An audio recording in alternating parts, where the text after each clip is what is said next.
Hello and welcome. I'm Jane Werwand, the founder of Dermalogica, and I'm really excited to welcome you back. Whenever we talk product, I always want my partner in crime, so to speak, Dr. Diana Howard, who's our Vice President of Research and Development. And Diana and I have worked together now for 15 years. We've known each other 27 years. Isn't that crazy? Yeah. God, I was a baby when I met you. And we sort of have a shorthand when it comes to developing product, Diana, because we have worked together on pretty much all of the line. And I wanted to talk today a little bit about how we develop product, because I get a lot of questions about that. And people ask me how we come up with the ideas for product, and do we take suggestions? And the answer is yes, of course. And I wanted to start off by talking a little bit about what we don't do. We don't make product in our bathtub. I'm always reading about somebody who's got some kind of magic product and they made it up from their grandmother's recipe and they make it in a bathtub. I don't know where all these bathtubs are, but it's certainly nothing's in my bathtub. We're much more cognizant of the health aspects, the safety aspects, and the efficacy of the product. But the number one starting point when we develop product is the need. And we have kind of a unique viewpoint at Dermalogica, because number one, we're in 51 countries. Number two, we also have the International Dermal Institutes, and we have 40 locations where we are teaching skin therapists who may or may not use Dermalogica. And we're getting that input about what products are needed, what products are sort of absent in any line, and what the need is for a skin therapist in the treatment room, and what the client's need is.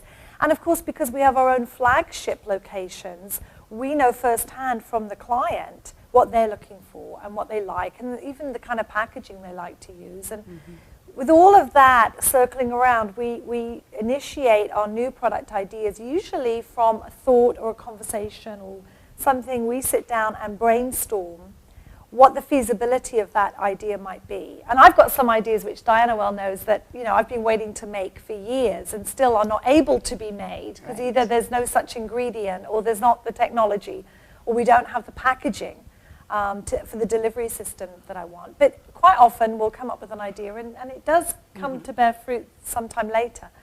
So we come up with a need. I usually come into work and say, Diana, I've got an idea, and we sit down and talk about it. Sometimes we do something really official where we'll do like a new product task force.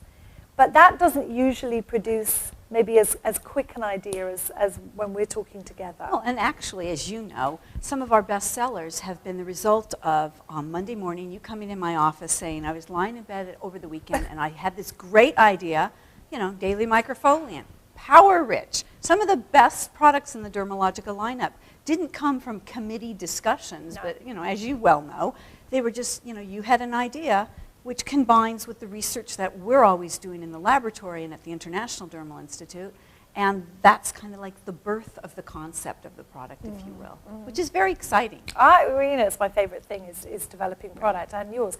So we have an idea for a product. I come in usually, as you say, and say, I've got an idea for a product, can it be made? And then you start going to work, because you start thinking about what would be the right ingredients to use, what kind of form.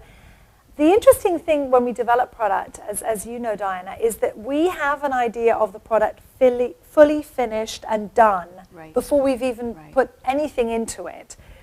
I can always know the texture, the feel, the consistency, the look, even the smell. The product in my mind is finished. And then it's just like a treasure hunt, a scavenger hunt of finding the right things that will make the product. When I give you an idea for a product and I tell you what I see in my mind, what do you then do with that information? Well, sometimes, because we are the chemists and you are not, sometimes what you're asking, as you know, is not possible. Power Rich is a perfect example of that. I mean, it was literally impossible to do what you wanted to do with that. I mean, you have to take into account whether something is soluble in oil or soluble in a water, and is it stable in that type of form. So that's where the cosmetic chemists come into place. And sometimes we've even had to enlist the assistance of pharmacists and people who that's their specialty, is making the impossible happen. And so once you come to the table with what you're looking and feeling and seeing, how you visualize that, then we start, okay, is that an oil in water emulsion? Is that a water in oil emulsion? is it a powder? What is the, based on what your desires are for the end result of the product, that kind of dictates for us what we can and cannot use. Sometimes we've had to be really creative, and if a product isn't soluble or an ingredient isn't soluble in that base that you want, we've had to develop certain little capsules and liposomes that would make the vehicle work with that type of substrate.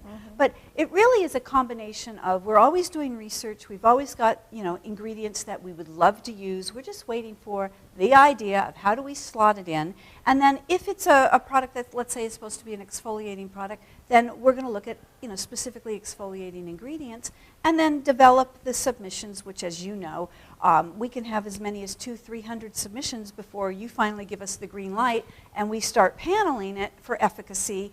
But meanwhile, we're already embarking on stability testing, micro-compatibility testing, package compatibility. Oftentimes people, I love when I go into like a beauty supply and I look on the shelf and the product's literally caved in. Oh, yeah. And people go, well, what's happening there? It must just be because of the heat or something. Well, that's an incompatible package to the formula. Yeah, that company has a problem with the compatibility of the packaging they've chosen and the product that's inside. And they haven't really done their due diligence on that packaging. And people don't realize what has to go in with stability. I mean, it's the most heartbreaking thing for us is when we have a formula we love and everybody's gung-ho to go forward and I have to break the news, sorry guys, it's not stable. The emulsion's broken apart. So that's a problem. Or the packaging that we've fallen in love with that we think would be perfect on the shelf, then turns out isn't the right packaging for that particular formula, and we have to make a choice. Absolutely. And and you're right. And the submission process, I mean, I've been told by so many people over the years that we are the hardest company to approve product submissions. We're very fussy, as you know. I am extremely difficult to please in all kinds of ways, but in product, because I've seen it in my mind, I know what that product is. It's kind of like a photo lineup. I'm trying to recognize the product. I know it when I feel it, and when it's not right, it's not right. One of the luxuries as an entrepreneur is sometimes you get to the 11th hour, as you well know, Diana, and the product is sort of a go. And then at the 11th hour, it's just not quite right. And we say, stop, we can't go forward. And sometimes we have actually been literally in production, and we stopped it. We pulled the plug on a product I remember about 8 years ago. Delayed a launch for 6 months because of that. Which, as you say, that is the prerogative of an entrepreneur. We can do that.